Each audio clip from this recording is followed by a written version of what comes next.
शरद पवारांची यूपीएच्या चेअरमनपदी निवडीची शक्यता आहे। बघा, देशाच्या राजकारणातली सर्वात मोठी बातमी आहे। शरद पवारांची यूपीएच्या चेअरमनपदी म्हणजे अध्यक्षपदी निवड होण्याची शक्यता आहे। शरद पवार घेऊ शकतात सोनिया गांधींची जागा। महाविकास आघाडीप्रमाणे राष्ट्रीय स्तरावर देखील विरोधकांची मोठ बांधण्याचा प्रयत्न आहे। ही सर्वात पहिली बातमी झी 24 तासवर आहे। देशाच्या राजकारणातली सर्वात मोठी बातमी झी 24 तासवर आहे। भाजप विरोधातील आघाडी बळकट करण्यासाठी शरद पवारांच्या नावाचा विचार होऊ शकतोय। देशात राजकीय पर्याय उभा करण्यासाठी गांधी कुटुंब एक पाऊल मागे घेणार आणि शरद पवारांची निवड स्वीकारणार का, याकडे आता सर्वांचं लक्ष आहे। विरोधी पक्षनेते म्हणून शरद पवारांनी याआधीच काम केलेलं आहे। बघा, राज्याप्रमाणे देश पातळीवर विरोधकांची मोठ बांधण्याचा हा प्रयत्न आहे। देशाच्या राजकारणातली ही सर्वात मोठी बातमी आहे झी 24 तासवर। प्रथम आहे देशाच्या राजकारणातील सर्वात मोठी बातमी आहे। बघा, यूपीएच्या अध्यक्षपदी शरद पवारांची निवड होऊ शकते। सर्वात मोठी बातमी आहे, शरद पवार सोनिया गांधींची जागा घेऊ शकतात। महाविकास आघाडीप्रमाणेच राष्ट्रीय स्तरावर विरोधकांची मोठ बांधण्याचा प्रयत्न आहे। भाजप विरोधी आघाडी बळकट करण्यासाठी शरद पवारांच्या नावाचा विचार होऊ शकतोय। देशात राजकीय पर्याय उभा करण्यासाठी गांधी कुटुंब एक पाऊल मागे घेणार आणि शरद पवार ही निवड स्वीकारणार का, याकडे सर्वांचं लक्ष आहे। आपण अधिक माहिती घेऊया, संवाद साधूया। आमचे प्रतिनिधी रामराजे शिंदे आपल्यासोबत आहेत। रामराजे, ही निवड होण्यामागची ही निवड जर झाली तर त्यामागची राजकीय कारणं काय असतील?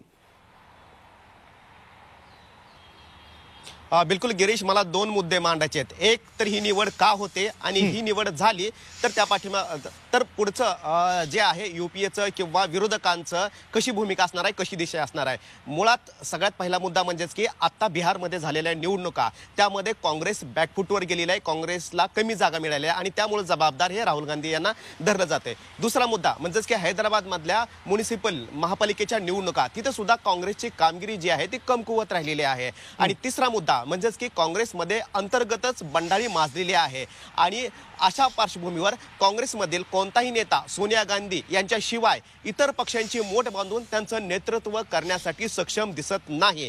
आपल्याला माहित आहे की राहुल गांधी यांनी जर कोणती बैठक बोलवली तर त्या बैठकीला समाजवादी पार्टी येत नाही, बसपा येत नाही। संसदेच्या कामकाजाच्या वेळेस आणि इतर अनेक प्रश्नाच्या वेळेस या दोन्ही पक्षांनी दांडी मारलेली आहे। तर ममता बॅनर्जी यांनी सुद्धा नेहमी राहुल गांधी यांचं नेतृत्व मान्य केलेलं नाही। मग अशा पार्श्वभूमीवर जर सर्वच विरोधकांची मोठ बांधायची असेल तर सर्वात सकारात्मक चेहरा कोणता? जी राष्ट्रवादी पार्टी, जे शरद पवार गेल्या 1 वर्षाच्या पूर्वी असं म्हटलं जात होतं की अडगळीत गेलेले आहेत का, आता महाविकास आघाडी उदयास आल्यानंतर मात्र तेच शरद पवार आता आयकॉन बनत आहेत आणि यूपीए पुन्हा एकदा स्थापन करण्याच्या चर्चा सुरू झालेल्या आहेत। आणि ही चर्चा रामराजे, मी तुम्हाला थोडं थांबवतो। खुद्द राष्ट्रवादीचेच नेते सुनील तटकरे आपल्यासोबत आहेत। खासदार तटकरे सर, महाराष्ट्रासाठी देखील हा बहुमान असणार आहे, कारण शरद पवारांसारख्या ज्येष्ठ नेत्याला जर हा यूपीएच्या अध्यक्षपदी बसवलं तर महाराष्ट्रासाठी बहुमान असणार आहे। मात्र शरद पवारांचा त्याला होकार आहे का?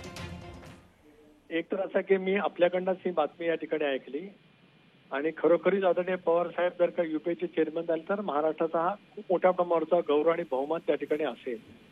आपल्याला कल्पना असेल की 2004च्या निवडणुकीच्या पूर्वी ज्यावेळेला इंडिया शायनिंगच्या नावाखाली त्यावेळेला भारतीय जनता पक्षाचं सरकार देशभरामध्ये कार्यरत होतं, अशा वेळेला यूपीए स्थापन करण्यामध्ये पवार साहेबांनी पुढाकार घेतला होता।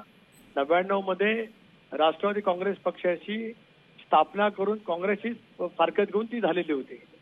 यूपीएचं गठन करण्यामध्ये पवार साहेबांचं योगदान मोठ्या प्रमाणावरती राहिलं आणि त्यावेळेपासून सोनियाजी यूपीएच्या चेअरपर्सन त्या ठिकाणी राहिलेल्या आहेत। वरिष्ठ पातळीवरती आणि यूपीएच्या घटक पक्षांमधून असा जर काय एकंदरीत विचार होत असेल तर राष्ट्रवादी काँग्रेस पक्षाचा खासदार म्हणून मला त्या गोष्टीचा आनंद, अभिमान सर्वाधिक आहेच। महाराष्ट्राच्यासाठी सुद्धा ते गौरवशाली ती आहेच, परंतु यूपीएची एकजूट ही भविष्याच्या कालावधीमध्ये अधिक मजबूत कसं करणे होता येईल हाच प्रयत्न सर्वांना करणं अत्यंत आवश्यक आहे। पण या बाबतीमध्ये माझ्याकडे स्वतःकडेच कुठलीही माहिती नाही, त्याच्यामुळे तो निर्णय कशा पद्धतीने होणार, काय होणार झी 24 तासकडे माहिती आलेली आहे आणि विरोधकांची मोठ बांधण्याचं कौशल्य शरद पवारांसारख्या ज्येष्ठ नेत्याकडे आहे। असं जर झालं तर पुढची राजकीय गणितं काय असतील, काय त्याचे परिणाम होतील? एक असं आहे की सर्वच विरोधी पक्षांशी पवार साहेबांचे संबंध गेल्या अनेक वर्षापासून खूप सलोख्याचे राहिले। आघाडीचं सरकार कशा पद्धतीने चालवायचं याचं उत्तम उदाहरण पवार साहेबांनी महाराष्ट्रामध्ये घालून दिलं. स्वतः पुलटचे मुख्यमंत्री झाले त्यावेळेला.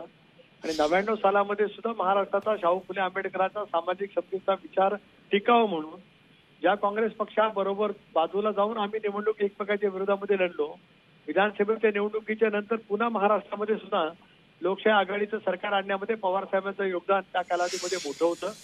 त्यामुळे पवार साहेब या साऱ्यांचीच मोठ यशस्वीपणाने बांधू शकतात असा निर्णय जर काही वरिष्ठ पातळीवरती काँग्रेसच्या आणि घटक पक्षांच्या सहमतीने होत असेल तर ही अभिमानाची आणि भवितव्याच्या राजकीय वाटचालीची सूचिन्ह आहेत असं मी या ठिकाणी नक्की म्हणू शकतो.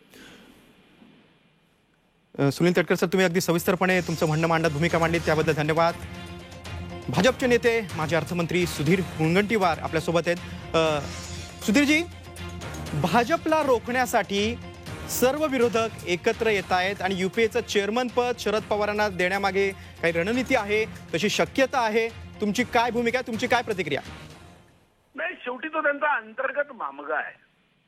मला एक गोष्ट माहित आहे, भारत मातेची सेवा करणाऱ्या नरेंद्र मोदींच्या विरोधात सत्तेवर प्रेम करणारे 1000 पक्ष एकत्र आले तरी सुद्धा माननीय मोदीजींची दिशा स्पष्ट आहे. माननीय मोदीजींसाठी हा देश त्यांच्यासाठी परिवार आहे आणि आपल्या परिवारासाठी देश खड्ड्यात गेला तरी राजकारण करण्याची त्यांची वृत्ती नाहीये. आणि म्हणून किती लोक एकत्र आले हे महत्वाचं नाही, कोण युपीएचा चेअरमन झाला हे महत्वाचं नाही. महत्वाचं हे आहे की कधीतरी या सर्व पक्षाच्या नेत्यांनी एकत्र येऊन राजघाटावर जाऊन शपथ घेतली पाहिजे की माझ्या कुटुंबातला कोणीही मुख्यमंत्री होणार नाही, उपमुख्यमंत्री होणार नाही, मंत्री होणार नाही, खासदार होणार नाही. हा देश त्यांच्यावर विश्वास ठेवेल. आज देशाच्या जनतेच्या समोर ही स्पष्टता आहे की हे काहीही सांगत असले, 52 पत्ते कितीदाही पिसले तरी 5वा एक्का येत नाही. तसं हे काहीही सांगत असले तरी यांचं लक्ष काय? यांचं लक्ष कोणाला आपला पोरगा पंतप्रधान पाहायचा आहे, कोणाला आपल्या पोरीला मुख्यमंत्री किंवा देशाचा कॅबिनेट मंत्री पाहायचा आहे, कोणाला पुतण्याला उपमुख्यमंत्री पाहायचा आहे, कोणाला पर्यटन मंत्री बनवून या मार्गाने पुढे. नाही, पण सुधीरजी सगळे विरोधक एकत्र येतात, चांगली बाब आहे. आणि त्याचं नेतृत्व खुद्द महाराष्ट्रातील ज्येष्ठ नेते शरद पवार करतात, ही महाराष्ट्रासाठी देखील चांगली बाब आहे. नाही, कोण नेतृत्व करते यापेक्षा महत्वाचं हे आहे की देशाचं कोण नेतृत्व करतं हे महत्वाचं माझ्या दृष्टीने नाही. शेवटी व्यक्ती महत्वाचा नाही, या देशाची जनता महत्वाची आहे. जनतेसाठी आम्ही काय केलं आहे. हो ना, पण युपीएचे अध्यक्ष जर शरद पवार झाले तो महाराष्ट्रासाठी बहुमान असेल. नाही, पण याच्यातून महाराष्ट्राच्या सामान्य माणसाचं काय हित आहे? 60,64,157 सोशो इकॉनॉमिक कास्ट सेन्ससच्या घरातल्या आयुष्यामध्ये काय बदल होणार आहे? तुम्ही निराधार योजनेचं अनुदान देऊ शकले नाही, आज राज्यामध्ये तुमचा नियंत्रण आहे आणि त्याचा काय फायदा आहे? हा, तुमच्या पत्रकारांसाठी चांगल्या बातम्या येऊ शकतील, देशाचा काय फायदा आहे? सुधीर मुनगंटीवार, तुम्ही तुमची भूमिका स्पष्ट केलेली आहे आणि झी 24 तासकडे संवाद साधला, प्रतिक्रिया दिलीत त्याबद्दल धन्यवाद. मी पुन्हा रामराजे तुमच्याकडे येतो. रामराजे, बघा, आपण राष्ट्रवादीच्या नेत्यांचं सुनील तटकरेंचंही म्हणणं ऐकून घेतलेलं आहे आणि आता सुधीर मुनगंटीवार पण देखील बोललेत. मात्र रामराजे, शरद पवारांना युपीएचं चेअरमन करण्यामागे काय रणनीती असेल?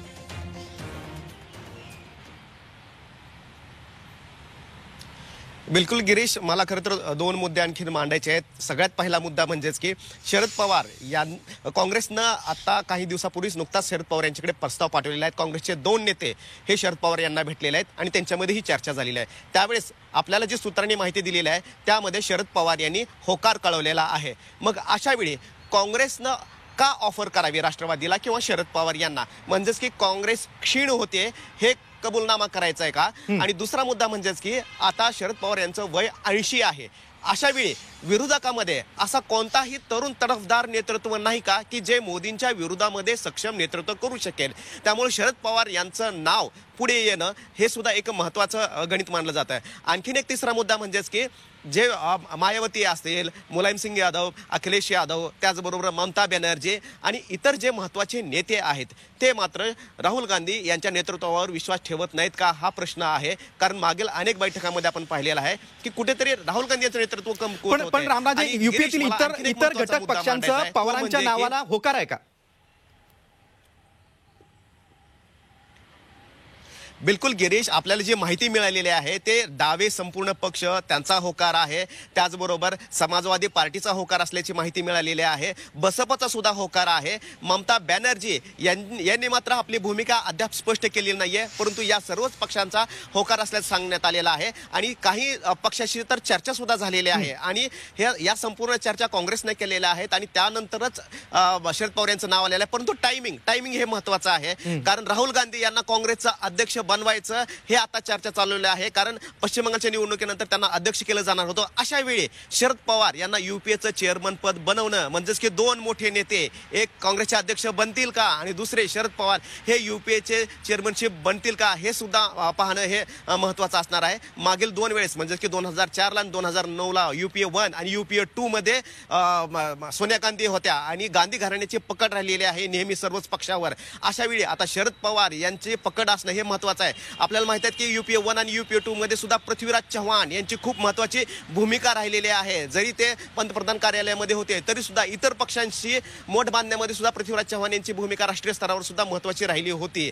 अशा वेळी आता ही पुन्हा मोठ बांधण्यामध्ये आणखीन मराठी काही नेते यामध्ये आहेत का हे सुद्धा पाहावं लागणार आहे. परंतु शरद पवार यांच्या नावावर शिक्कामोर्तब होणं ही महाराष्ट्रासाठी आणि महाविकास आघाडीसाठी राष्ट्रवादीसाठी ही मोठी घडामोड म्हणावं लागणार आहे.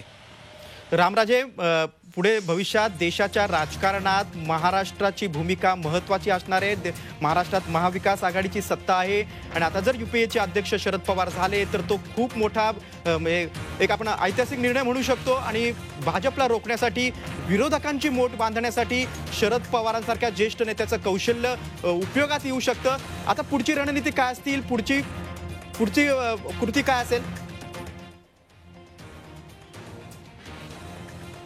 गिरीश, लवकरच आता बैठक बोलवून यावर सहमती घेतली जाणार आहे आणि त्यासाठी आता वेगवेगळ्या पक्षांच्या प्रमुखांना विचारलं जाते. आता आरजेडीची सुद्धा भूमिका विचारात घ्यावी लागणार आहे, कारण आपल्याला माहिती आहे की बिहारच्या निवडणुकीमध्ये तेजस्वी यादव यांच्याकडील एका मोठ्या नेत्यांनाच राहुल गांधी यांच्यावर आरोप केले होते. त्यामुळे आता आरजेडीची सुद्धा भूमिका घेतली जाणार आहे, सर्व छोट्या छोट्या पक्षांची भूमिका घेतली जाणार आहे आणि पुढील 2 वर्ष सलग आता निवडणुका असणार आहेत. पंजाबच्या निवडणुका आहेत, पश्चिम बंगालच्या निवडणुका आहेत, त्यानंतर छोट्या राज्याच्या काही निवडणुका आहेत आणि त्यानंतर 22 मध्ये उत्तर प्रदेशच्या सुद्धा निवडणुका आहेत. या सगळ्या निवडणुका या पुढील 2 वर्षामध्ये दर 6 महिन्यांनी एक निवडणूक असणार आहे गिरीश. आणि अशा वेळी विरोधक आणि युपीएचा एक चेहरा सक्षम असणं गरजेचं आहे. त्यामुळं जानेवारीच्या आतमध्ये या सगळ्या घडामोडी आता घडू शकतील आणि नवीन वर्षामध्ये विरोधकांना एक नवा चेहरा मिळणार आहे. परंतु तो नवा चेहरा शरद पवार असतील आणि आता त्यांच्या संदर्भामध्ये चर्चा चालू आहे. 80 वर्ष जरी असले तरी सुद्धा महाविकास आघाडीचं सरकार स्थापन करताना आणि प्रचारामध्ये ज्या प्रकारे ते फिरलेले आहे ते कौतुकास्पद आहे आणि म्हणूनच इतर पक्षांना सुद्धा एकत्र करण्यासाठी काँग्रेसने आता ही रणनीती केलेली आहे. राहुल गांधी हे तयार झालेले आहेत याला, त्यामुळं त्यावरूनच दिसून येते की विरोधकांना आता एकत्र व्हायचंय, आपापले मतभेद जे आहेत ते दूर सारून आणि ही संधी आहे राष्ट्रवादीसाठी सुद्धा, शरद पवार यांची सुद्धा आणि महाराष्ट्रासाठी सुद्धा. जर युपीएचं चेअरमन पद बनलं तर एक पाऊल आणखीन पुढचं महत्वाचं पद असतं. ते पद मी सांगणार नाही, परंतु पुढचे अनेक गणित असणार आहेत यावर अवलंबून या पदावर. त्यामुळे शरद पवार हे पद घेतील का आणि त्याचबरोबर सर्व जे पक्ष आहे एकत्र येऊन मोदींच्या विरोधामध्ये सक्षम पर्याय निर्माण करतील का, हा मुद्दा आहे. रामराजे, तुम्ही म्हणता की युपीएच्या चेअरमन पदासाठी शरद पवारांचा होकार आहे. देशाच्या राजकारणातील ही सर्वात मोठी बातमी आहे. जसा महाराष्ट्रात सत्तेचा फॉर्म्युला आहे तसा देश पातळीवर फॉर्म्युला तयार होऊ शकतो, काय सांगाल? बिलकुल तसाच देश पातळीवर फॉर्म्युला सुद्धा तयार होऊ शकतो, कारण काँग्रेसबद्दलचा इतर जे पक्ष आहेत, प्रादेशिक पक्ष आहेत, त्यांच्यामध्ये निर्माण झालेला अविश्वास आणि शरद पवार यांनी महाविकास आघाडीमधून हेच दाखवून दिलं की आपल्या विचाराच्या विरोधामध्ये असलेल्या सुद्धा प्रादेशिक पक्षांना सोबत घेता येऊ शकतं. हा फॉर्म्युला महाराष्ट्रामध्ये सक्सेस झालेला आहे, यशस्वी झालेला आहे. मग अशा वेळी वेगवेगळे प्रदेश आहे, मग ते बिहार असू द्या, राजस्थान आहे, पंजाब आहे आणि आता ज्या प्रकारे आंदोलन चाललेलं आहे सरकारच्या विरोधामध्ये, केंद्र सरकारच्या विरोधामध्ये एक लाट निर्माण होण्याची शक्यता निर्माण झालेली आहे. अशा वेळी नॉर्थ आणि साऊथ, उत्तर आणि दक्षिण आणि त्याचबरोबर पूर्व आणि पश्चिम या सर्वच राज्यातील पक्षांना, प्रादेशिक पक्षांना एकत्र आणून त्यांचे मोठ बांधणं यासाठी एक मोठा नेता लागणार आहे आणि ते गरजेचं आहे. त्या नेत्याला सर्वच विषय माहिती असणं गरजेचं आहे. रामराजे, मी तुम्हाला थोडं थांबवतो कारण ज्येष्ठ पत्रकार संजय आवटे आपल्यासोबत आहेत. संजयजी, देशाच्या राजकारणातील सर्वात मोठी बातमी आहे कारण शरद पवारांची युपीएच्या चेअरमनपदी निवडीची शक्यता आहे. काय राजकीय परिणाम होतील? गिरीश, मला असं वाटतं की आता शरद पवारांना युपीएचं अध्यक्ष करणं हीच विरोधकांची सगळ्यात योग्य व्यूहरचना आणि खेळी ठरू शकते. शरद पवारांच्या तोडीचा, ताकदीचा मासबेस असणारा नेता महाराष्ट्रातच नाही तर सध्या देशात नाहीये. आणि अशा वेळी आता मोदींच्या विरोधामध्ये, भाजपच्या विरोधामध्ये जर संघर्ष करायचा असेल, लढाई करायची असेल तर सगळ्या घटक पक्षांनी, प्रादेशिक पक्षांनी सगळ्यांनी एकत्र येणं आवश्यक आहे. आणि केवळ युपीएच नाही तर आता युपीएचा आणखी विस्तार वाढवावा लागणार आहे. म्हणजे ज्याप्रमाणे शिवसेना महाविकास आघाडीमध्ये आली, उद्या युपीएमध्ये शिवसेना पण असू शकते. त्यामुळे अशा प्रकारे या सगळ्या नवनव्या पक्षांना सोबत घेऊन, प्रादेशिक पक्षांना सोबत घेऊन जर मोदींच्या विरोधामध्ये लढायचं असेल तर त्यासाठी तशा प्रकारचा तुल्यबळ ताकदीचा नेता असावा लागतो. शरद पवारांचं वैशिष्ट्य असं आहे की शरद पवारांनी आपण जर बघितलं 1991 पासून ते देशाच्या राजकारणामध्ये आहेत आणि तिथे 10 वर्ष कृषी मंत्री पद, त्यानंतर संरक्षण मंत्री पद, अशा प्रकारच्या सगळ्या जबाबदाऱ्या सांभाळलेल्या आहेत. विरोधी पक्षनेते पद सांभाळलेलं आहे. त्यामुळे अगदी तरुण वयामध्ये मुख्यमंत्री झालेले आहेत महाराष्ट्राचे. त्याच्यामुळे मला असं वाटतं की एकीकडे मुख्यमंत्री किंवा केंद्रातली मंत्रीपद असे सगळं त्यांना केंद्र नीटपणे माहिती आहे. सगळे जे घटक पक्ष आहेत युपी मधले आजचे, म्हणजे राष्ट्रवादी काँग्रेस आहे, द्रमुक आहे, आरजेडी आहे, झारखंड मुक्ती मोर्चा आहे, नॅशनल कॉन्फरन्स आहे, असे अनेक पक्ष जे आहेत त्या सगळ्या पक्षांशी शरद पवारांचे अत्यंत उत्तम जिव्हाळ्याचे संबंध आहेत. आणि त्याचवेळी असे अनेक पक्ष आहेत की जे युपीमध्ये आता नाही आहेत, नवीन पटनायक वगैरे असे अनेक पक्ष आहेत की त्या पक्षांसोबत सुद्धा शरद पवारांचे संबंध अत्यंत जिव्हाळ्याचे आहेत, अगदी जेडीयू सोबत सुद्धा नितीश कुमारांच्या सह.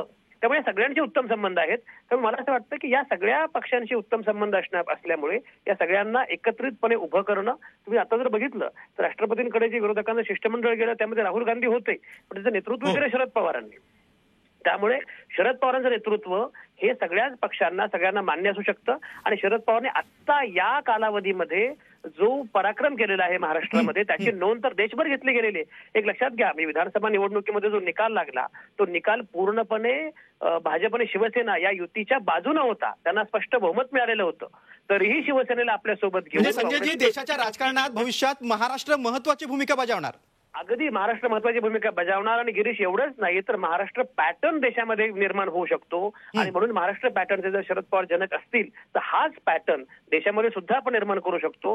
असं बळ, अशी खात्री विरोधकांना या निमित्तानं वाटणार आहे. आणि त्यामुळे विरोधकांचं बळ निश्चितपणे वाढणार आहे असं मला वाटतं. संजयजी, विविध अंगाने तुम्ही विश्लेषण केलं, झी24 तासशी संवाद साधलात त्याबद्दल धन्यवाद. मी रामराजे पुन्हा तुमच्याकडे येतो. रामराजे, बघा, सगळ्यांचं हेच म्हणणं आहे की शरद पवार उत्तमपणे हे सगळं करू शकतात, नेतृत्व करू शकतात, विरोधकांची मोड बांधू शकतात आणि भाजपला एक सक्षम पर्याय निर्माण होऊ शकतो आणि ती गरज आहे काळाची, असं अनेकांचं म्हणणं आहे.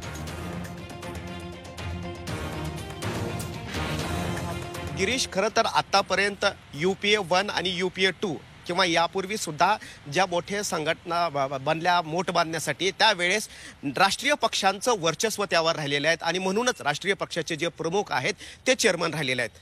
आता इथं आपल्याला काय दिसतंय, प्रादेशिक पक्षाचे आहेत शरद पवार आणि प्रादेशिक पक्षाच्या नेत्याला राष्ट्रीय संपूर्ण मोठ बांधण्याची जबाबदारी राष्ट्रीय स्तरावर मिळते.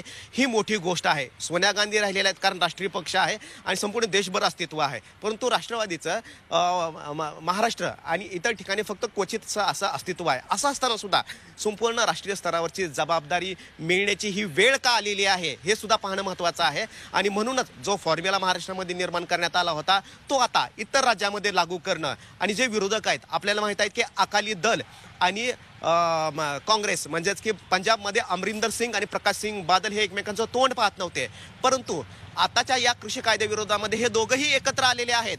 मग जर शरद पवार चेअरमन झाले युपीएचं तर संपूर्ण राज्यातील गणित जी आहेत, प्रादेशिक गणित ती बदलणार. अगदी रामराजे, ती बदलणार आहेत. आणि महाराष्ट्रातल्या महाविकास आघाडीप्रमाणेच देश पातळीवर विरोधकांची मोड बांधली जाणार आणि महाराष्ट्रासारखा सत्तेचा फॉर्म्युला देश पातळीवर असणार का ते सगळं बघणं महत्वाचं आहे. आणि अत्यंत देशातली राजकारणातील सर्वात मोठी बातमी आमचे दिल्लीचे प्रतिनिधी रामराजे शिंदे यांनी आपल्यापर्यंत पोहोचवलेली आहे. त्या बातमीवर राहणार आहे एका छोट्याशा ब्रेक नंतर मी लगेचच परततोय. पाहत राहा झी24 तास, रहा एक पाऊल पुढे.